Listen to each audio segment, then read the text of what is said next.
حضرات السلام علیکم ورحمۃ اللہ تعالی وبرکاتہ۔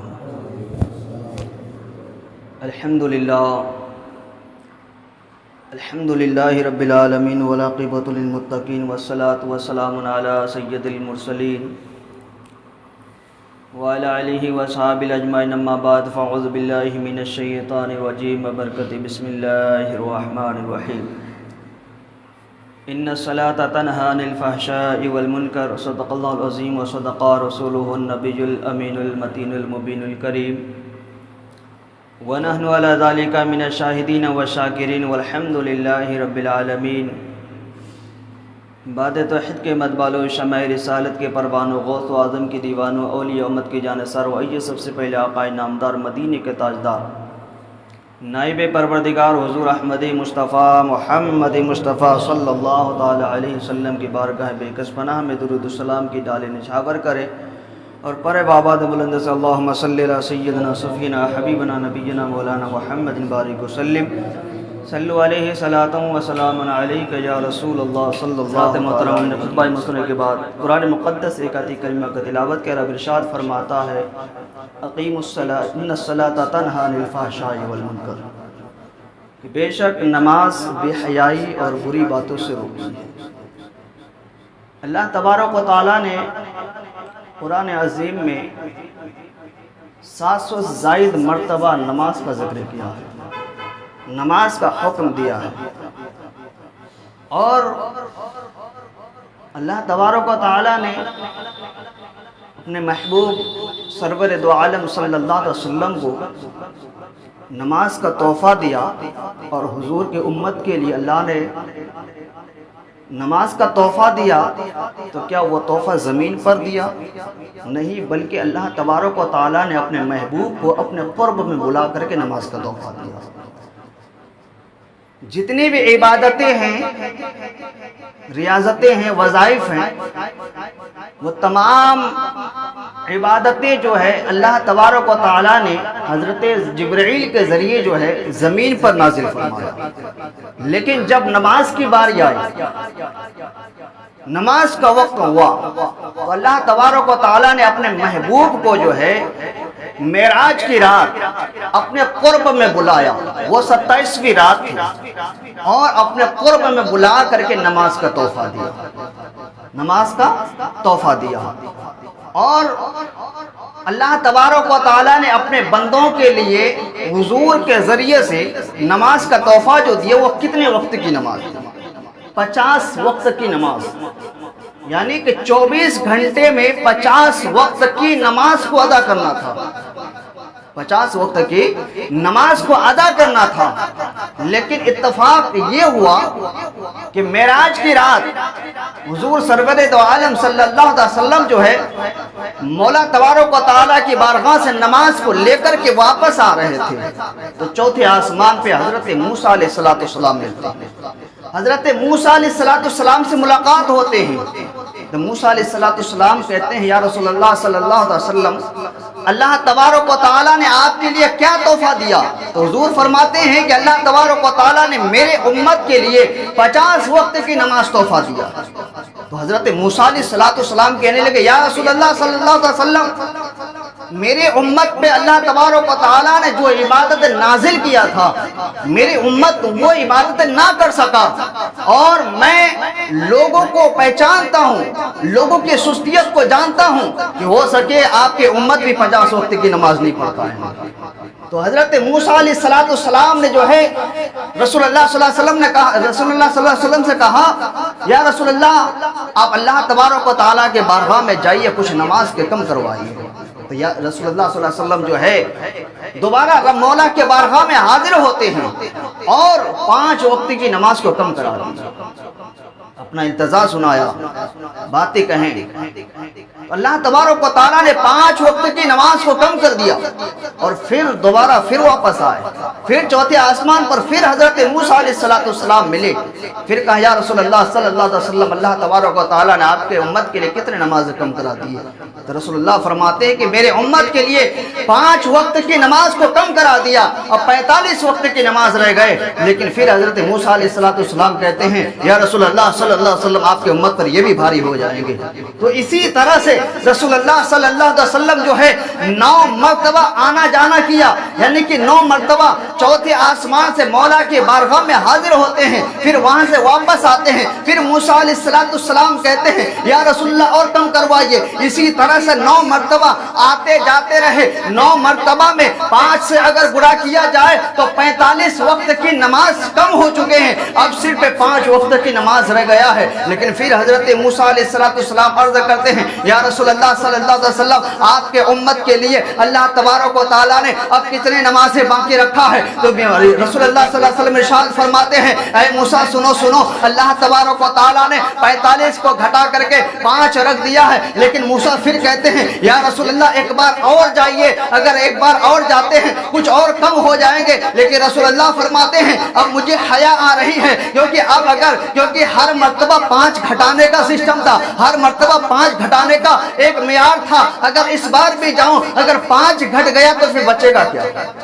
اگر ایک بار اور چلے جاتے، کیونکہ ہر بار 5 ہی گھٹتا تھا، 9 5 6 45، ایک بار اور چلے جاتے تو پورا 50 ہو جاتا۔ رسول اللہ کہتے ہیں کہ اب مجھے حیا آ رہی ہے، میری امت اتنی سستی اتنی کاہلی پن نہیں ہوں گے جو 5 بھی نہیں پڑھ پائیں گے۔ جب 5 لے کر کے رسول اللہ صلی اللہ علیہ وسلم جب چوتھے آسمان سے تیسری آسمان کی طرف آنے لگے تو حاتب غیب سے آواز آئے اے میرے محبوب سنو، تم نے اپنے امت کے لیے 45 وقت کی نماز کو کم کرا دیا، لیکن سنو میرا قول یعنی کہ میرا قول نہیں بدلتا۔ اگر تیرے امت میں اگر کوئی 5 وقت کی نماز پڑھے گا تو میں ان کو 50 وقت کی ثواب عطا کروں گا۔ اللہ تبارک و تعالیٰ فرماتا ہے میرے محبوب سنو، اگر تیرے امت میں سے کوئی 5 وقت کی نماز ادا کرے گا میں ان کو 50 وقت کی ثواب عطا کروں گا۔ کیا ایسا کوئی مالک ہے کسی کا؟ کیا کوئی ایسا مالک ہے کوئی آدھے دن اگر کوئی مزدوری کرے پورے دن کی ان کو مزدوری دے دے؟ کوئی آدھے دن کسی دکان میں کام کرتا ہو، کسی فیکٹری کسی جگہ اگر وہ آدھا دن کام کرتا ہو یا آدھے سے کم دن کام کرتا ہو یا 3 پاؤ دن کام کرتا ہو، کیا اس کا مالک بھی پورے دن کا مزدوری دے سکتا ہے؟ نہیں دے سکتا۔ لیکن میرا وہ رب ہے، میرا وہ کریم رب ہے، میرا کریم رب کہتا ہے کہ اے محبوب تیرے امت میں اگر 5 وقت کی نماز کوئی ادا کرے گا میں اس کو 50 کا ثواب عطا کروں گا۔ تو لیکن آج ہمارا کنڈیشن یہ ہے، آج ہمارا حال یہ ہے جو ہم سے 5 بھی نہیں ادا ہو پاتا ہے، 5 بھی نہیں ادا ہو پاتا ہے۔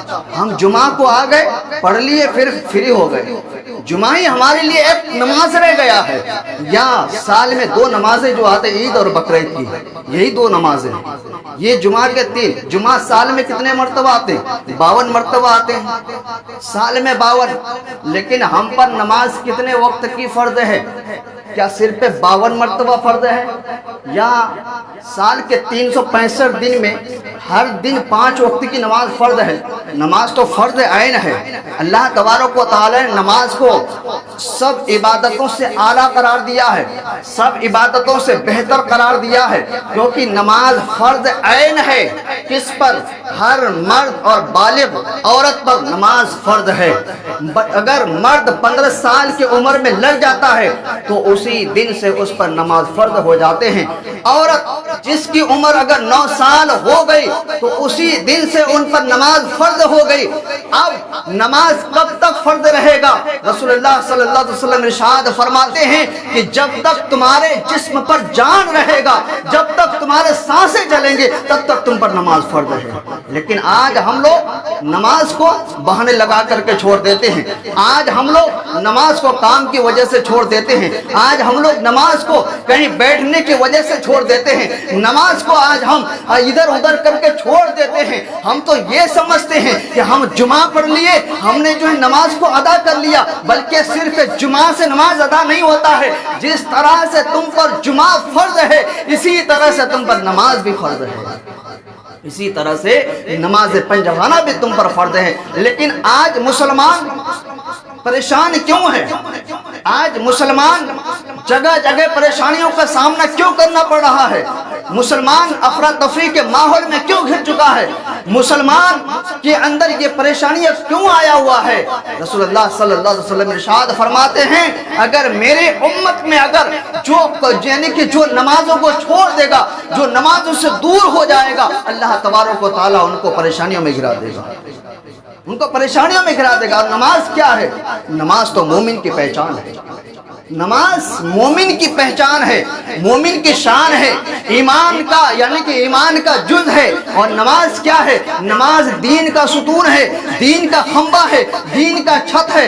رسول اللہ صلی اللہ علیہ وسلم ارشاد فرماتے ہیں اگر جس نے نماز کو چھوڑ دیا گویا کہ اس نے میرے دین کو پیٹ کے پیچھے دھکیل دیا۔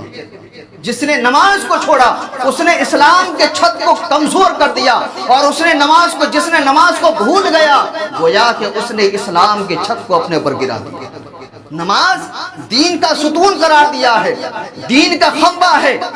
جس طرح سے اگر کوئی لینٹر ڈالتے مکان بناتے ہیں اس کے لیے دیوار کی ضرورت پڑتے نا، اس کے لیے پلر کی ضرورت پڑتے، اس کے لیے سیڑھیاں لوہے وغیرہ کی ضرورت پڑتے، کنکریٹ وغیرہ کی ضرورت پڑتے، پھر اس کو بنانے کے بعد اس پر لینٹر ڈالا جاتا ہے۔ کیا اگر بغیر دیوار بنائے، بغیر کوئی کھمبا کچھ لگائے، بغیر سہارے کے آپ کوئی لینٹر ڈال سکتا ہے؟ کیا وہ لینٹر ڈالنے سے لینٹر ایسے ٹکا رہے گا کہ ہوا میں وہ اٹکا رہے گا؟ نہیں نا، وہ لینٹر جب ہوا میں ٹکا نہیں رہ سکتا بغیر ستون کے، تو اسی طرح سے نماز کو قرار دیا ہے کہ نماز مومن کی پہچان ہے، مومن کی شان ہے، اور غیر میں اور اپنے میں اگر پہچان کرنا ہو تو وہ نماز تمہیں پہچان کرائے گی۔ نماز تو مومنوں کے چہرے کا نور ہے، نماز قبروں کے عذابوں کو دور کرنے کا ذریعہ ہے، نماز جنت کی کنجی ہے۔ اچھا کہتے ہیں نا کہ جنت کی کنجی نماز ہے، جنت کی کنجی نماز کہتے کہ نہیں کہتے؟ یہ چابی ہے جس کو ہم چابی بولتے ہیں۔ ایک تالا لے لیجئے، مثال دے رہا ہوں، ایک تالا لیجئے، اس تالے میں جو چابی ہم لوگ لگاتے ہیں لوہے کا ہو، پیتل کا، ایلومینیم کا ہو، کسی بھی چیز کا، کسی بھی دھاتوں کا ہو سکتا ہے، لیکن اس تالے میں جو چابی ہم اندر ڈال کر کے اس کو گھماتے ہیں، کسی میں اس کے دانت جو ہوتے ہیں 4 ہوتے ہیں، کسی میں 5 ہوتے ہیں۔ اگر 5 دانت والا تالا ہو اور چابی اسی کا ہو تو آرام سے کھل جائے گا وہ تالا، اور تالا جو ہے بڑا ہو اور اس تالے میں 5 دانت والے چابی لگے، اور کوئی دوسرا چابی جس میں 4 دانت ہو، جس میں 3 دانت ہو، وہ چابی اگر اس تالے میں ڈال کے گھمایا جائے کہ وہ تالا کھل سکتا ہے؟ وہ تالا کھلیں گے؟ نہیں کھل سکتے نا۔ تو نماز جنت کی کنجی کیوں کہا ہے؟ آپ جو جمعہ پڑھتے ہیں وہ اپنے آپ پر یہ تصور کریں کیا ہم نماز صرف جمعہ پڑھ کے جنت ہمیں مل سکتی ہے؟ کیا صرف فجر پڑھ کے جنت مل سکتے ہیں؟ کیا صرف ظہر پڑھ کے جنت مل سکتے ہیں؟ چلو ٹھیک ہے، جمعہ بھی پڑھتے ہیں، 4 اور پڑھتے ہیں، فجر پڑھ لو، ظہر پڑھ لو، عشاء مغرب پڑھ لو اور عصر پڑھ لو، ایک چھوڑ دو، ایک کو چھوڑ دو۔ عشاء کو چھوڑنے کے بعد یہ 4 وقت کی نماز پڑھنے کے بعد کیا وہ چابی مکمل ہوگا؟ یہ جنت کی چابی مکمل ہو سکتا ہے؟ جنت کی کنجی کے دانت مکمل ہو سکتے؟ جب 4 پڑھنے کے باوجود اگر جنت کی چابی مکمل نہیں بن سکتا تو پھر ہم 5 کو چھوڑ کر کے جمعہ سے کیسے جنت کا توقع کر رہے ہیں؟ یہ 5 کو چھوڑ کر کے ہفتے میں 365 دن میں 52 مرتبہ پڑھ کر کے ہم یہ تصور کریں کہ ہم تو جنت جا سکتے ہیں۔ جنت تو ہمارے لیے ہے، جنت تو اللہ نے ہمارے لیے بنایا، ہاں جنت تو ہمارے لیے بنایا ہے، لیکن قابل تو اس کی بنو۔ کسی نے کہا ہی نہیں، نہ ہمیں دوزخ کا کوئی پرواہ ہے، نہ ہمیں دوزخ کا کوئی پرواہ ہے، نہ ہمیں جنت کی خواہش ہے، نہ ہمیں جنت دوزخ کی کوئی پرواہ نہیں ہے۔ ہمیں اس میں جانا ہے نہیں جانا کیا ہمیں پرواہ ہے، اور جنت کے دل میں کوئی خواہش نہیں ہے۔ تو یہ بات جو ہے نا لوگوں نے سنا، کہا کہ جناب یہ کیسے بات کر رہے ہیں آپ تو کہتے ہیں کہ جنت کا جہنم کا ہمیں کوئی پرواہ ہی نہیں، اور پھر آپ کہتے ہیں کہ جنت کی خواہش ہی نہیں، تو پھر آپ کو رہنا کیا ہے، کدھر جانا آپ کو؟ وہ شخص کہتے ہیں اگر میں اچھا اعمال کروں تو جنت کی ہمیں اس لیے خواہش نہیں ہے، میرے اعمال کی بنا پر جنت ہمیں خود ڈھونڈے گی، جنت ہمیں خود۔ اس نے پھر اس میں دلائل بھی دیا ہے، اس نے دلائل دیا، اپنے بات کو مضبوط کیا ہے. اس نے ایک حدیث اٹھایا رسول اللہ صلی اللہ علیہ وسلم کا، تو وہ شخص سے فرماتے ہیں کہ رسول اللہ نے فرمایا کہ سنو، کل قیامت کے دن جب میدان محشر قائم ہوگا، میدان محشر قائم ہوگا، سب کا حساب و کتاب ہو جائے گا، اور جو لوگ بچ جائیں گے تو اس کے لیے جہنم کا دروازہ بند ہو جائے گا. تو پھر وہ کہا کہ بھئی آپ تو کہا تھا کہ جہنم سے ہمیں کوئی پرواہ نہیں ہے. تو وہ کہتا ہے کہ جہنم کا دروازہ بند ہو چکا ہوگا. پھر لوگوں نے کہا کہ پھر آپ کو کدھر جانا ہے؟ اس نے پھر لوگوں نے کہا کہ آپ نے یہ کہا کہ ہمیں تو دوزخ کا کوئی لیکن جنت کا کوئی خیال ہی نہیں ہے. تو اس نے کہا، رسول اللہ نے فرمایا کہ جو دنیا میں اچھے اعمال کرتا ہے جہنم ان کے لیے بند ہو جائیں گے، وہ جنت ان کو خود ڈھونڈے گی. وہ جنت کو نہیں ڈھونڈے گا، بلکہ جہاں وہ کھڑا رہے گا وہاں سے جنت کا راستہ ان کے لیے ایک نور ہو جائے گا، ایک روشن ہو جائے گا. وہ اسی راستے کو پکڑ کر کے سیدھا جنت پہنچ جائے گا، وہ اسی راستے کو پکڑ کر کے سیدھا جنت پہنچ جائے گا. تو اس لیے کہ میدان محشر میں جب لوگ جنت کی خواہش نہیں کریں گے، لیکن وہ تو بھی جنت پہنچ جائے گا. جنت وہ کس طرح سے پہنچے گا کہ ایک راستہ ان کے لیے تیار ہو جائے گا، اس راستے سے روشنی پھوٹے گا، وہ روشنی چمکدار ہوں گے، تو وہ اسی راستے کو پکڑ کر کے سیدھا جنت کے دروازے تک پہنچ جائے گا. تو اسی طرح سے اب جنت کے دروازے تک پہنچنا ہے تو گھر سے بھی تو آنا ہے نا. جنت کا راستہ بنانے کے لیے ہمیں کیا ہے، گھر بیٹھے کیا جنت کسی کو مل جاتے ہیں. مثال کے طور پر آپ گھر پہ بیٹھے رہیں، کہیں مزدوری نہ کریں، کیا کوئی آپ کو پیسہ لا کر کے دے گا؟ کوئی آپ کو روپے لا کے دے سکتا ہے؟ آپ مزدوری کریں گے تبھی تو آپ کے گھر کچھ آئے گا. جب مزدوری ہی نہیں کریں گے تو آپ کے گھر اناج کیسے آئے گا؟ آپ کے گھر پیسے کیسے آ سکتا ہے؟ آپ کے گھر مال کیسے جمع ہو سکتا ہے؟ یہ دنیاوی زندگی کے بارے میں جب یہ کہا کہ جب دنیا میں تم محنت کرو گے تبھی تم مال کما سکتے ہو، اگر دنیا میں اگر تم محنت نہیں کر سکتے تو پھر بھوکا رہو گے. اسی طرح سے اگر جنت پانا ہے تو پھر اس کی تیاری کرو. تو بعض لوگ یہ کہتے ہیں کہ ہم تو آخری امت ہیں، ہم تو رسول اللہ صلی اللہ علیہ وسلم کی امت ہیں، اور رسول اللہ نے فرمایا کہ ہم اپنے امت کے تمام لوگوں کو بخشش کروائیں گے اور سب کو جنت لے کے جائیں گے. اور رسول اللہ نے فرمایا کہ جب تک میرے امت کے ہر فرد جنت نہیں پہنچے گا تب تک میں نہیں جاؤں گا. یہ بات ہمارے ذہن میں، ہم تو، ہمارا یہ دعویٰ ہے، ہمارا یقین ہے، ہمارا ایمان ہے کہ رسول اللہ ہماری بخشش کرائیں گے، ہماری مغفرت کرائیں گے.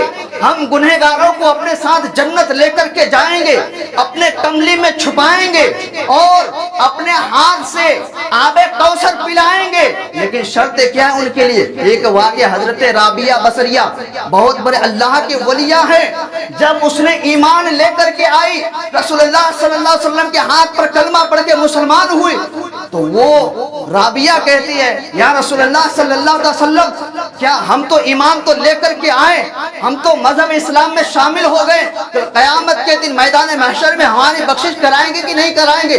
ہماری شفاعت کرائیں گے کہ نہیں کرائیں گے؟ ہمیں اپنے ساتھ جنت لے کر کے جائیں گے کہ نہیں جائیں گے؟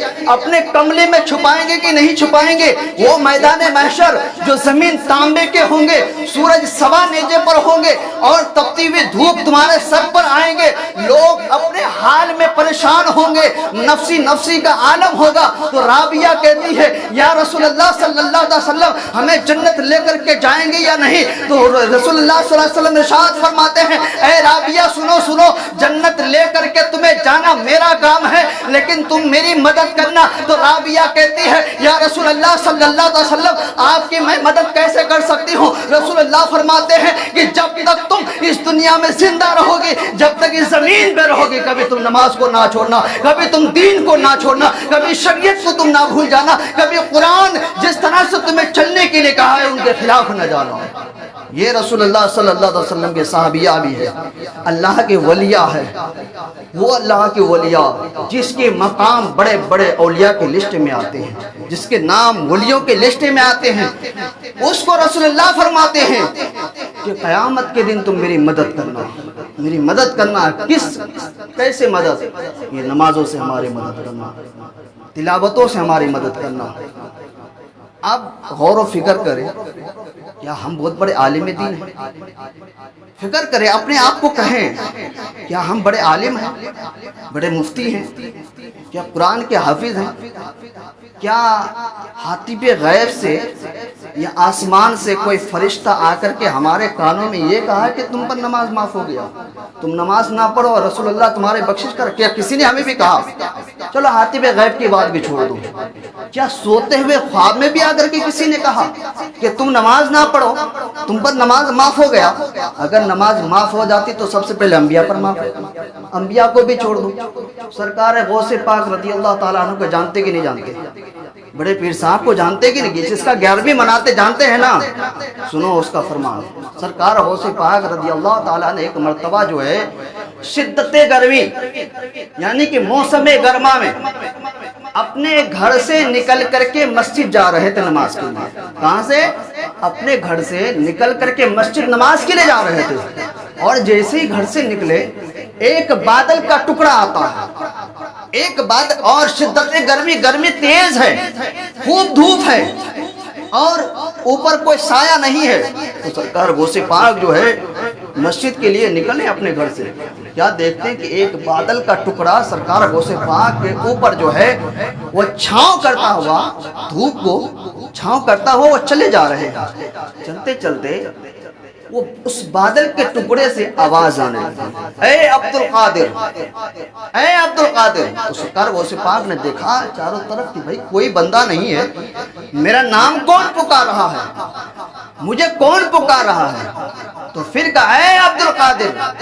کہاں سے آواز آئی؟ اس بادل کے ٹکڑے سے۔ پھر سرکار غوث پاک نے دیکھا کہ کوئی نہیں ہے۔ جب آپ اوپر نگاہ کرتے تو کیا دیکھتے ہیں کہ وہ اس بادل کے ٹکڑے سے آواز آ رہے ہیں۔ تو سرکار غوث پاک فرماتے ہیں بتاؤ کیا بات ہے، کیوں پکار رہے ہو مجھے، کیا کام ہے تمہیں؟ تو اس بادل کے ٹکڑے سے آواز آئی، اے عبد القادر، میں اللہ تبارک و تعالیٰ کے طرف سے آیا ہوں، اور اللہ کا فرمان ہے کہ اللہ تبارک و تعالیٰ نے تم پر نماز معاف کر دیا ہے، تم پر نماز معاف۔ اگر ہم جیسا ہوتے تو ہم تو پھر وہیں سے پلٹ جاتے گھر، بھئی نماز تو معافی ہو گیا، اب کیا پڑھنا، اگر ہم جیسا ہوتے۔ لیکن دیکھیے سرکار غوث پاک کی شان دیکھیے کہ جب یہ آواز سنا کہ اے عبد القادر، میں اللہ تبارک و تعالیٰ کے طرف سے آیا ہوں اور اللہ نے تم پر نماز معاف کر دیا ہے، اب تمہیں نماز پڑھنے کی ضرورت نہیں، اللہ تم سے راضی ہے۔ اتنا سنا تو سرکار غوث پاک جو ہے کانپ گئے آپ۔ اللہ کے اتنے بڑے ولی، ولیوں کے سردار جس کو کہا گیا ہے، جس کے قدم تمام ولیوں کے گردن پر ہے، وہ اللہ کے ولی کانپ گئے یہ آواز سن کر کے، اور کچھ دیر کے لیے سکوت اختیار کیا، رک گیا۔ رکنے کے بعد سوچنے لگے کہ اگر نماز ہم پر معاف ہے تو ہم سے پہلے تو انبیاء پر نماز معاف نہیں ہوئی۔ ہر نبی حضرت آدم سے لے کر کے حضرت عیسیٰ تک ہر نبی پر نماز فرض ہوئی الگ الگ طریقے سے، لیکن کسی نبی پر معاف نہیں۔ چلو سارے نبی کو چھوڑ دو، امام الانبیاء پر نماز معاف نہیں ہوا تو ہم تو ان کے غلاموں کے غلاموں کے غلاموں کے غلاموں کے غلاموں کے غلام ہیں، تو پھر ہم پر نماز کیسے معاف ہو سکتا ہے؟ تو سرکار غوث پاک جو سمجھ گئے کہ اللہ تبارک و تعالیٰ کے طرف سے کوئی یہ ہو نہیں سکتا، بلکہ یہ ابلیس کا کام ہے، یہ شیطان ملعون کا کام ہے۔ تو سرکار غوث پاک رضی اللہ تعالیٰ عنہ جو ہے نا فوراً پڑھنے لگا، لا حول ولا قوت الا باللہ العلی العظیم۔ یہ جملہ پڑھنا تھا کہ وہ بادل کا ٹکڑا جو ہے پگھل کر کے زمین پہ گرا، اور شیطان جو اپنے شکل میں آیا اور بھاگتا ہوا کہا، اے عبد القادر، آج تیرے علم نے بچا لیا، میں تمہیں گمراہ کرنے کے لیے آیا تھا، میں نے کتنے اللہ والوں کو گمراہ کر دیا، میں نے کتنوں کو جو ہے اس راستے سے ہٹا دیا، لیکن آج تیرے علم نے تجھے بچا لیا۔ تو سرکار غوث پاک فرماتے ہیں، اے ابلیس سنو سنو، میرا علم نے مجھے نہیں بچایا، بلکہ میرا فضل نے، یعنی کہ میرا رب کے فضل نے مجھے بچایا۔ آپ سمجھئے وہ اللہ کے ولی جو تمام ولیوں کے سردار ہیں، جس کا 11ویں ہم مناتے ہیں، وہ فرماتے ہیں کہ نماز کسی پر معاف نہیں۔ اور سنو سرکار غوث پاک فرماتے ہیں اپنی کتاب بنیت الطالبین میں فرماتے ہیں کہ اگر کوئی مسلمان اگر نمازی نہیں ہے، وہ نماز نہ پڑھتا ہے، تو ان کو مسلمانوں کے قبرستان میں بھی دفن نہ کرو۔ یہ کسی اور کا فرمان نہیں، سرکار غوث پاک کا فرمان ہے۔ اور رسول اللہ کا فرمان سنو، رسول اللہ فرماتے ہیں ایک مرتبہ آپ جو ہے ایک راستے سے چل رہے تھے اور چلتے چلتے نماز کا وقت ہو گیا۔ نماز کا وقت، صحابہ کرام ساتھ تھے، تو رسول اللہ نے فرمایا کہ نماز کا وقت ہو گیا، نماز کی تیاری کرو، نماز کی تیاری کرو۔ تو تمام صحابہ جو نماز کا تیاری کرنے لگے، نماز کا تیاری کرنے لگے۔ رسول اللہ فرماتے ہیں کہ جو لوگ نماز نہیں پڑھتا ہے، میرا من کرتا ہے کہ میں لکڑیوں کو اکٹھا کروں جنگلوں سے لا کر کے، اور جو نماز نہیں پڑھتا ان کے گھر کو جلا دوں، ان کے گھر کو جلا دوں۔ یہ رسول اللہ کا فرمان ہے کہ جو نماز نہیں پڑھتا ہے، رسول اللہ فرماتے ہیں کہ میرا جی کرتا ہے، میرا من کرتا ہے لکڑیاں جمع کر کے ان کو گھر کے آگ کو، یعنی کہ ان کے گھر کو آگ کے حوالے کر دوں۔ اب بتاؤ، جو ہم نماز نہیں پڑھتے ہیں، ہماری حیثیت، ہماری اوقات رسول اللہ کی نظر میں کیا ہے؟ رسول اللہ کی نظر میں کیا ہے؟ ہم کس مقام پر کھڑے ہوئے ہیں؟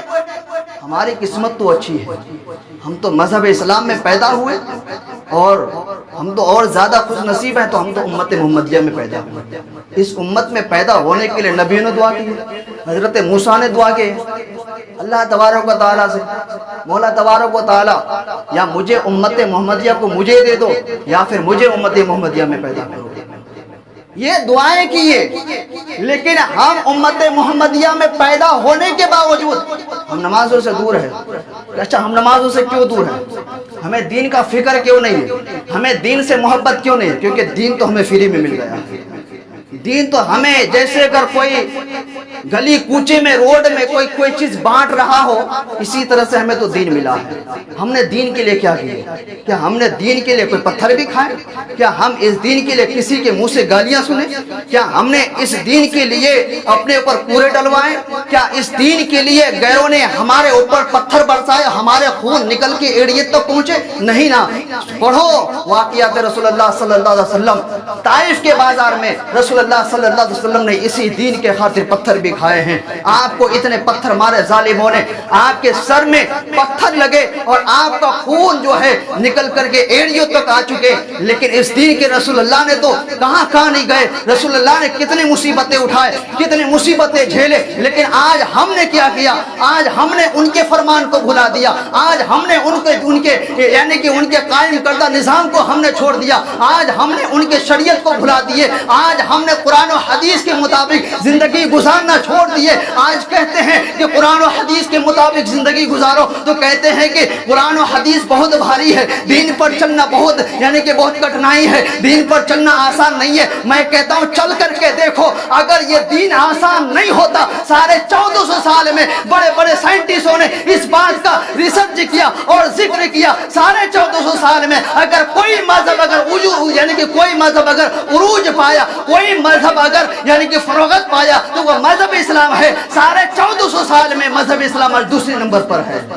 سارے 14، اگر اس دین میں خوبی نہ ہوتا، یہ دین اگر آسان نہ ہوتے، تو یہ دین سارے 1400 سال میں دوسری نمبر پہ کیسے آتے؟ سارے 1400 سال کا ہسٹری اٹھاؤ، میدان بدر میں وہاں تو صرف 350 تھے نا، وہاں تو صرف 350 تھے۔ اگر یہ دین کٹھن ہوتا تو 350 سے آج پورے روئے زمین پر دیکھ لیجئے، مشرق سے مغرب تک، جنوب سے شمال تک، ہر خطے میں، ہر شہر میں، ہر قصبہ میں، ہر گلی میں، ہر کوچہ میں، ہر بستی میں، کہیں پہ بھی چلے جائے، آپ کو ایک نہ ایک مسلمان کا گھر ضرور ملے گا۔ تو یہ دین اس طرح سے پورے روئے زمین پر پھیلا ہوا ہے کہ جیسے ایک پیڑ زمین پر لگا دیا جائے، اور وہ پیڑ زمین پر لگے اگر 50 سال اگر ہو چکا ہے، تو ان کے ذریعے کافی دور تک پھیل جاتے ہیں، ان کی جڑیں کافی دور تک پھیل جاتی ہے۔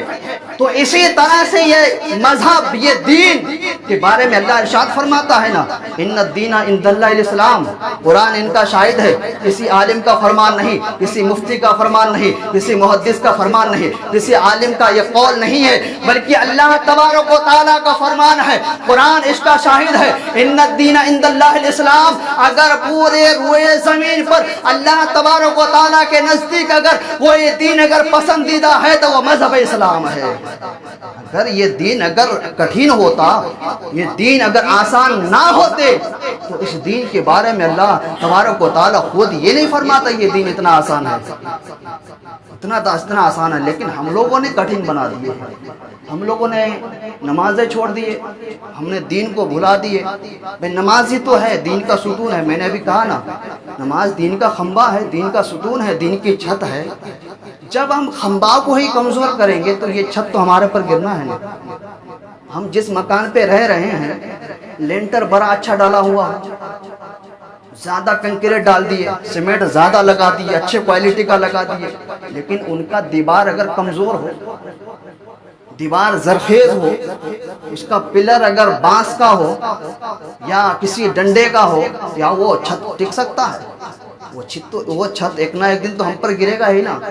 تو اسی طرح سے نماز کو اگر ہم چھوڑیں گے تو دنیا کے ہر مصیبت کا سامنا ہمیں کرنا پڑے گا۔ اگر نماز کو چھوڑ دیں گے تو ہر بیماریوں کا سامنا کرنا پڑے گا، نماز کو چھوڑ دیں گے ہر تنگی کا سامنا کرنا پڑے گا، نماز کو چھوڑ دیں گے تو ظالم ہمیں چن چن کر کے مارے گا۔ یاد رکھنا اس بات کو۔ جو قوم، دیکھیے صحابہ کرام کے زمانے سے لے کر کے تابعین کے زمانے تک، تابعین کے زمانے تک، اولیاء اللہ کے زمانے تک، آپ دیکھیے اس دین پر کبھی خطرہ آیا؟ اس دین پر کبھی خطرہ آیا؟ جب 313 تھے اور وہاں 1100 تھے تو بھی یہ دین فتح پایا۔ ابھی جو پچھلے جمعہ ہم نے جو بیان کیے تھے، اور شب یوم عاشورہ کے دن میدان کربلا کے اوپر کتنے تھے؟ 72 ہی تو تھے۔ ادھر 22,000 کا لشکر تو تھے ہی، اور پھر کئی اور لشکر آئے تھے، اس کا انگنت ہے۔ اگر یہ دین اتنا اگر آسان نہیں ہوتا، یہ دین کٹھن ہوتا تو میدان بدر میں مٹ جاتا، میدان کرب و بلا میں ختم ہو جاتی، یہ دین ہی ختم ہو جاتا۔ لیکن 72 میدان کربلا میں ہمیں سبق دیا کہ تم سر کٹا دینا پر دین کو نہ چھوڑنا، تم گردن کٹا دینا دین کو نہ چھوڑنا، رسول اللہ کے شریعت کو اپنے ہاتھ سے جانے نہ دینا، شریعت مصطفیٰ کو تم بھول نہ جانا۔ اگر تم اس کو بھول جاؤ گے زمین میں تم 1000 سال جی لو گے، لیکن تمہارا جینے کا کوئی مقصد نہیں ہے۔ جو تاج الشریعہ نے کہا ہے نا، زندگی یہ نہیں کسی کے لیے، زندگی کس کے لیے؟ یہ زندگی کیا ہم اپنے بچوں کے لیے بنائیں؟ کیا یہ زندگی ہم اپنے والدین کے لیے ہے؟ کیا یہ زندگی ہمارے بھائیوں کے لیے ہے؟ کیا یہ زندگی اپنے دوست احباب یاروں کے لیے ہے؟ نہیں۔ حضور تاج الشریعہ فرماتے کہ زندگی یہ نہیں کسی کے لیے، اگر یہ زندگی ہے تو صرف نبی کے لیے۔ یہ زندگی نبی کے لیے وقف کر دو، نبی کے سنت پر عمل کرنا شروع ہو جاؤ، اور ان کے قوانین پر، ان کے فراہیم پر عمل کرنا شروع ہو جاؤ، انشاءاللہ تم ایک دن آسمان کی بلندی چھوؤ گے، انشاءاللہ ایک دن آسمان کی بلندی چھوؤ گے۔ نماز کو قائم کرو، جو سر پہ جمعہ سے کام نہیں چلے گا۔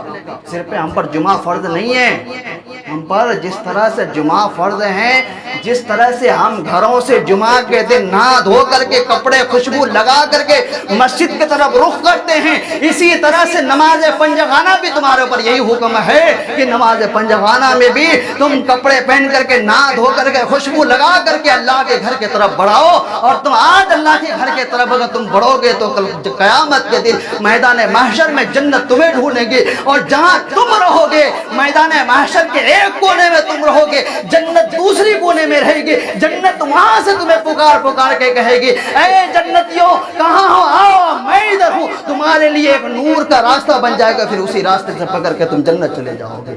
تو یہ توقع اگر چاہ رہے ہو، یہ طریقہ اگر چاہ رہے ہو تو پھر رسول اللہ کے دین پر تمہیں آنا پڑے گا۔ یہ دین پہ چلنا تمہیں تھوڑا مشکل لگے گا، لیکن جب عالموں کے پاس بیٹھو گے دین کو سمجھو گے آسان لگنا شروع ہو جائے گا۔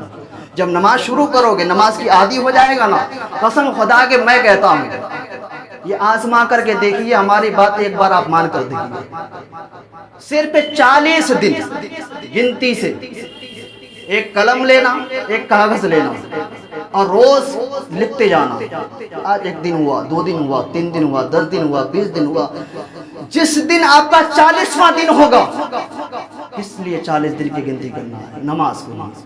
40 دن آپ نماز کو کنٹینیو پڑھیں، اور جماعت کے ساتھ پڑھنے کی کوشش کریں. 40 دن، صرف 40 دن کنٹینیو کریں کہ امام کے پیچھے با جماعت نماز پڑھنے کی کوشش کریں. انشاءاللہ میں کہتا ہوں 41 دن اگر آپ نماز چھوڑنے کی بھی کوشش کرے گا نا، نماز تمہیں چھوڑے گا نا. یہ طریقہ میں نے بہتوں کو دیا اور بہتوں نے آزمایا. آج میں نے ان کو دیکھ رہا ہوں کہ آج وہ اس سے ایک وقت کی نماز نہیں چھوڑ رہا، ایک وقت کی نماز اسے نہیں چھوڑتی ہے. تو آزماؤ اور طریقہ کار بن جاؤ. تو ایک بات میں کہنا چاہتا ہوں کہ میں جس دن سے آیا ہوں، یعنی کہ 30 جولائی کو میں آیا تھا. آج جو ہے تاریخ 11 جون، یعنی کہ آج میرے 12واں دن ہے. 12ویں دن میں یہاں پہ اتنے مسائل کو میں دیکھ رہا ہوں. لوگ اتنے شریعت سے پیچھے ہیں، دین سے یہاں پیچھے ہیں، میں کچھ نہیں کہہ سکتا. کل 2 جنازے میں نے ابھی آ کے پڑھایا، اور کل پرسوں جنازہ تھا. پرسوں کے جنازے میں قبرستان میں جب ہم گئے تھے تو لوگ اپنے آبا و اجداد کے قبروں پر اس طرح سے چل رہے تھے کہ یہ قبر ہے نہیں ان کے لیے، یہ ان کے لیے قبر نہیں. اور لوگ قبرستان میں جوتے چپل پہن کر کے چل رہے تھے. اور 12 ہمیں دیکھا ہوگا، کچھ لوگوں کی نظر ہمارے پیروں میں طرف پڑا ہوگا کہ ہم بغیر چپل کے تھے. اور آج بھی فاتحہ کے لیے گیا تو میں نے بغیر چپل کے گیا، چپل باہر اتارا. کچھ لوگوں نے میری چپل بھی لانے کی کوشش کی کہ حضرت چپل پہن لیجئے، کہ قبرستان میں کانٹے ہیں، پیر میں کانٹے چبھ جائیں گے، پریشانی ہوگی. تو پتہ ہے رسول اللہ صلی اللہ علیہ وسلم ارشاد فرماتے ہیں کہ میرے امت میں اگر کسی کو یہ پتہ چل جائے کہ قبرستان کے اندر جوتا اور چپل پہن کر جانے سے کتنا بڑا گناہ ہے، تو رسول اللہ فرماتے ہیں کہ میرے امت آگ کے انگارے پر چلنا پسند کرے گا. اس پر آگ کے انگارے، آگ لگے ہوئے ہو، راستے پر بچھے ہوئے ہو، تپتی ہوئی آگ، رسول اللہ فرماتے ہیں میرے امت اس آگ پر چلنا گوارا کرے گا، لیکن قبرستان میں جوتا اور چپل پہن کر چلنا گوارا نہیں کرے گا. اب سمجھ جاؤ کہ قبرستان میں جوتا اور چپل پہن کر کے جانے سے کتنا بڑا عذاب ہے. اور رسول اللہ صلی اللہ علیہ وسلم ارشاد فرماتے ہیں، سنو، اگر تمہارے کوئی آبا و اجداد، کوئی یار دوست، بھائی بھتیجے، والد، کوئی بھی انتقال ہو جائے، جب اس کو تم دفن کرنے کے لیے جاؤ گے تو تم چپل باہر اتار دینا، کیونکہ جس جگہ تم چپل پہن کر کے جا رہے ہو پھر تمہیں بھی اسی جگہ جانا ہے.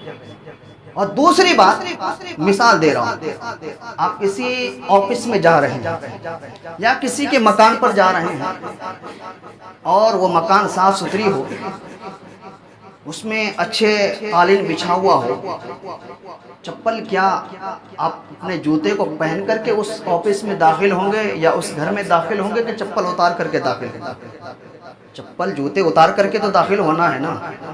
تو جب ہم اپنی دنیاوی زندگی میں، دنیاوی گھروں میں چپل جوتے اتار کر کے جا سکتے ہیں، اور وہ جگہ، وہ قبرستان جہاں ہمارے باپ بھی دفن ہیں، ہمارے مائیں بھی دفن ہیں، ہمارے بیٹیاں بھی دفن ہیں، ہمارے بھائی دفن ہیں.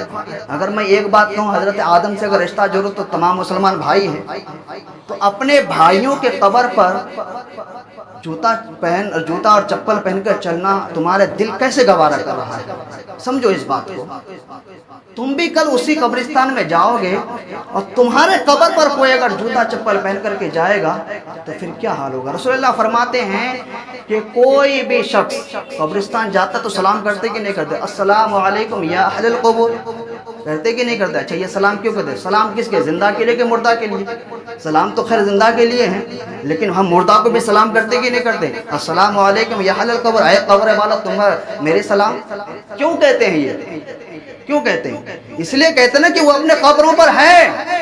تو رسول اللہ فرماتے ہیں اگر میرے امت کے اگر کسی بھی قبر پر کوئی زندہ شخص جاتا ہے تو اس قبر میں جو بندہ ہے لیٹا ہوا اس کو بہت زیادہ تکلیف ہوتا ہے. اسی طرح سے میرے رسول اللہ صلی اللہ علیہ وسلم ارشاد فرماتے ہیں اگر کوئی بندہ لیٹا ہوا ہو اگر تم اس کے اوپر چڑھ جاؤ تو اس کے چیخیں سے نکل جاتی ہے. اسی طرح سے کسی قبر پر اگر جوتا چپل پہن کر کے جا رہے ہو تو رسول اللہ کے اس بات کو یاد کر لینا. اگر جوتا چپل پہن کر قبرستان میں جا رہے ہو تو پھر رسول اللہ کے فرمان کی نافرمانی کر رہے ہو، ان کے فرمان ان کے قول کی نافرمانی کر رہے ہو. تو اس لیے قبرستان میں جوتا چپل کبھی بھی جائیں باہر اتار کر کے جائیں، چند کانٹے چپ جائے گا، پیر صحیح ہو جائے گا. لیکن رسول اللہ فرماتے ہیں کہ اگر کوئی شخص اگر قبرستان میں جوتا چپل پہن کر کے جاتا ہے تو اللہ تبارک و تعالی ان کے زندگی کے 40 سال کی عبادتوں کو ختم کر دیتا ہے. 40 سال کی عبادت ان کے اعمال سے ختم ہو جاتے ہیں. تو بتاؤ کہ آپ نے 40 سال کے اعمال کو ختم کرنا چاہتے ہیں قبرستان میں جوتا چپل پہن کر کے؟ اور نماز میں اذان میں اتنی غلطیاں ہیں لوگوں کی، میں کس کس کو سمجھاؤں؟ کوئی تو پوچھنے والا نہیں ہے، کوئی آئے نہیں رہا پوچھنے کے لیے. کوئی آئے تو ہمیں بتاؤں، کوئی نہیں آ رہا ہے. تو آج سے نماز عشاء کے بعد کوشش کریں کہ نماز عشاء میں آپ آئیے ہر حال میں. نماز عشاء کے بعد فرض سنت وتر اور نفل پڑھنے کے بعد 10 منٹ کا ٹائم آپ ہمیں دیجیے. میرا مقصد یہ ہے کہ ہم جس جگہ جائیں تو ہمارا رسول اللہ کے دین کا پرچم لہرا، یہی ہمارا مقصد ہے. اللہ نے ہمیں جو دولت دیا ہے یہ دولت ہمیں بانٹنا ہے. دولت جتنا بانٹو گے اتنا اللہ برکت دے گا، لیکن یہ دولت ہماری ہوا، یہ دولت ہم سے چھین نہیں سکتا ہے. یہ چھین تب جائے گا جب اس دن کو ہم بانٹیں گے. اس دولت کو جب ہم لوگوں تک پہنچائیں گے نہیں. تو نماز عشاء کے بعد 10 منٹ بیٹھیے اور 10 منٹ ہم آپ کو درس دیں گے. درس کسی کو نہانے کی طریقہ نہیں پتا، ناپاکی کسی کہتے ہیں، نائٹ فیل میں ہم بستری میں کسی بیوی والا ہے جو بغیر شادی شدہ ہے نائٹ فیل ہوتا ہے، وہ طریقہ نہیں پتا. اگر میں پوچھ لوں ابھی کپڑا پاک کرنے کا طریقہ 100 میں سے 2 آدمی بتا سکتا ہے. میری آئیڈیا میری انومان کہنا ہے کیونکہ نہیں پتا ہے. وضو کے پورے طریقہ میں نے کئی لوگوں کو وضو کرتے ہوئے دیکھا، بہت لوگوں کی وضو صحیح نہیں ہے، بہت لوگوں کے رکوع سجدہ صحیح نہیں ہے. بہت لوگ جب قیام میں کھڑے ہوتے ہیں نیت باندھ کر کے تو بہت لوگ نیت باندھنے کے بعد ہمیں کہاں دیکھنا چاہیے؟ سجدے کی جگہ دیکھنا چاہیے نا. بعض لوگ کیا کرتے ہیں الحمد بھی پڑھ رہے ہیں اور اس طرح سے کون لوگ آ رہے ہیں کون لوگ جا رہے ہیں ایسے دیکھ رہے ہیں، نمازی باطل ہو گئے، ختم نمازیں ختم ہو گئی. تو یہ طریقہ ہے. بعض لوگ اتحیات میں بیٹھتے نا قاعدہ اولا اور قاعدہ اخیرہ میں. بعض لوگوں ہم نے یہ دیکھا بھائی ایک مرتبہ اتحیات پڑھنے کے بعد اشہد اللہ میں انگلی کو اٹھانا ہے، بس انگلی اٹھا کر کے سیدھا ہاتھ کو سیدھا کر لینا، اس کے بعد نہ اس طرح سے کرنا نہ اس طرح سے کرنا. بعض لوگ کیا کرتے ایسے سے کرتے رہیں گے پوری نماز میں اور سلام پھیریں گے ایسے ایسے کرتے رہتے. کیا نماز کو تم نے کھیل بنا لی؟ نماز کو کھیل بنا لی؟ جب پتہ ہی نہیں تو پھر اس طرح سے ہونا ہی ہونا ہے. اور بہت سارے لوگوں کو ہم نے دیکھا کہ جب سجدے میں جب جاتے ہیں بہت لوگوں کے یہ ناک لگتے ہی نہیں ہے زمین پر، وہ صرف پہ پیشانی لگ رہے ہیں، بلکہ ناک کا لگنا زمین پر فرض قرار دیا ہے. پیشانی اور ناک. اچھا پہلے پیشانی لگا ہے کہ پہلے ناک لگا یہ بھی نہیں پتا.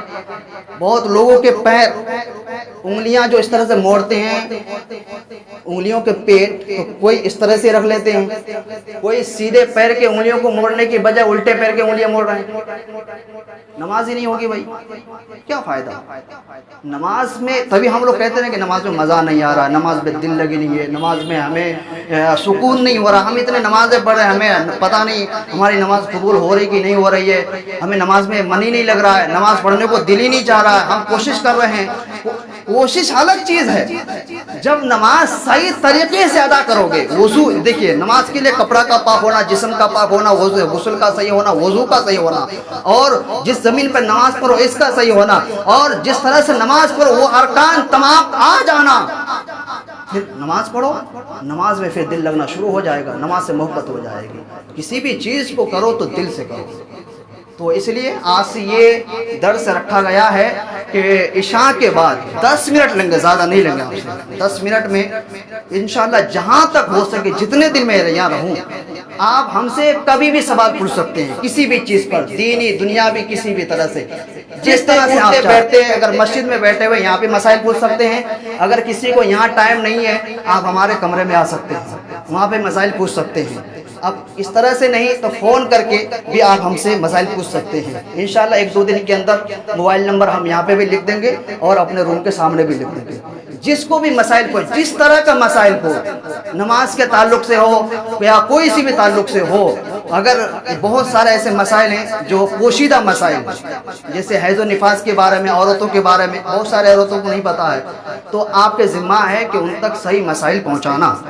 پھر دوسرا پہلا فرض ہے کہ آپ پہلے سیکھیں پھر اپنے گھر کے عورتوں کو سمجھائیں. انشاءاللہ آج سے بیٹھیں گے عشاء میں, اور جمعہ کے دن آپ 1 بجے سے پہلے, ہم آپ کے امام ہو کر کے ہم آپ سے پہلے آ رہے ہیں نماز میں, ہونا تو یہ چاہیے تھا آپ ہمارا انتظار کریں. شریعت یہ کہتی ہے کہ آپ اپنے امام کا انتظار کریں, امام آپ کا انتظار نہیں کریں گے. لیکن یہاں الٹا ہے, امام آپ کا انتظار کر رہے ہیں, امام پہلے آ کے بیٹھ جا رہے ہیں, مقتدی بعد میں آ رہے ہیں. یہاں الٹا ہے. تو اس لیے جمعہ کے دن آپ 1 بجے آئیے گا تو ہم 1:30 بجے ختم کریں گے. جتنا لیٹ آئیں گے ہم اتنا بڑھا دیں گے, سمجھے کہ نہیں. انشاءاللہ اگلے جمعہ سے 1 بجے آئیں گے اور عشاء کے ٹائم بیٹھیں گے, اور نماز پنجگانہ کون کون پڑھیں گے؟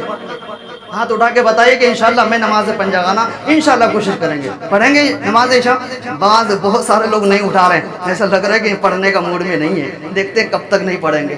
پڑھیں گے تو اپنے لیے, نہیں پڑھیں گے تو بھائی اپنے لیے.